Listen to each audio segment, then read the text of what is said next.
નમસ્કાર, weather analysis સાથે હું છું પાયલ અને ગુજરાતમાં ફરી એકવાર વરસાદના એક નવા રાઉન્ડની શરૂઆત થવાની છે.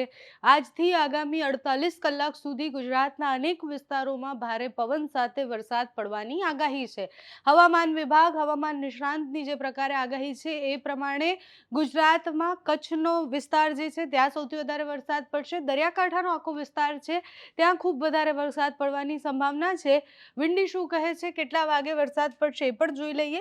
વિંડીમાં જોઈએ તો આજે 7 તારીખ અને તમે જુઓ કે 12 વાગ્યાની આસપાસ કચ્છ અને દરિયાકાંઠાના વિસ્તારોમાં, અમદાવાદથી લઈને આ બાજુ મધ્ય ગુજરાતના ભાગો, દક્ષિણના ભાગોમાં પણ છૂટોછવાયો વરસાદ પડશે. રાત પડતા સુધીમાં કચ્છમાં અતિભારે વરસાદ પડવાનો છે. ઉત્તર ગુજરાતમાં વરસાદ પડશે. મહેસાણા, પાલનપુરની આસપાસ વરસાદ પડશે. અમદાવાદમાં વરસાદ પડશે. ભાવનગરથી લઈને ઓખાના દરિયાકાંઠા સુધી બધી જ જગ્યાએ ભારે વરસાદની આગાહી છે. સૌરાષ્ટ્રમાં ભારે વરસાદ પડે તેવી સંભાવનાઓ છે. કચ્છમાં અતિભારે વરસાદની આગાહી છે.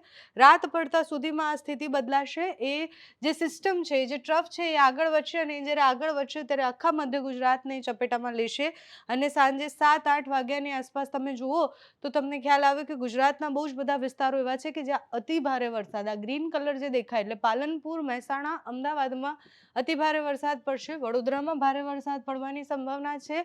દક્ષિણ ગુજરાતના અમુક વિસ્તારોમાં છૂટોછવાયો વરસાદ પડશે. બાકી ભરૂચ, રાજપીપળા અને મધ્ય ગુજરાતના મોટાભાગના વિસ્તારોમાં, ગોધરા, દાહોદ, મહીસાગર બધી જગ્યાએ ભારે વરસાદની આગાહી છે. એટલે 7 તારીખે સાંજ સુધીમાં અતિભારે વરસાદ પડવાની સંભાવનાઓ છે.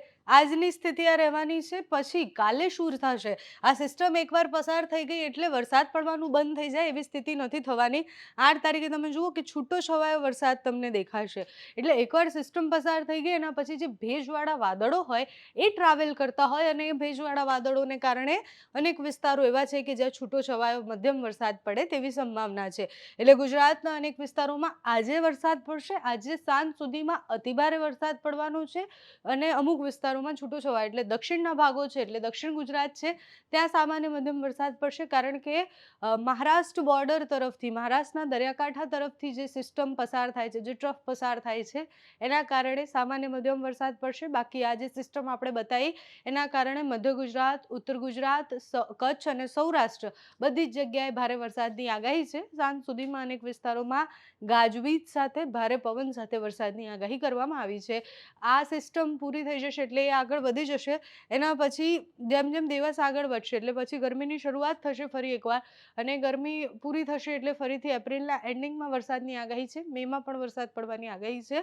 અલગ અલગ વેસ્ટર્ન ડિસ્ટર્બન્સ જે બને છે, વેસ્ટર્ન ડિસ્ટર્બન્સ સિસ્ટમોને કારણે અત્યારે વરસાદ પડી રહ્યો છે. વેસ્ટર્ન ડિસ્ટર્બન્સને કારણે અનેક વિસ્તારોમાં હજુ પણ માવઠા પડવાની સંભાવનાઓ છે. હવામાન વિભાગ, હવામાન નિષ્ણાંત જે માહિતી આપતા રહેશે એ તમારા સુધી પહોંચાડતા રહીશું. પણ અત્યારે તો મધ્ય ગુજરાત, કચ્છ, સૌરાષ્ટ્ર અને ઉત્તર ગુજરાતે સાવધાન રહેવાનું છે. 24 કલાક ખૂબ ભારે છે.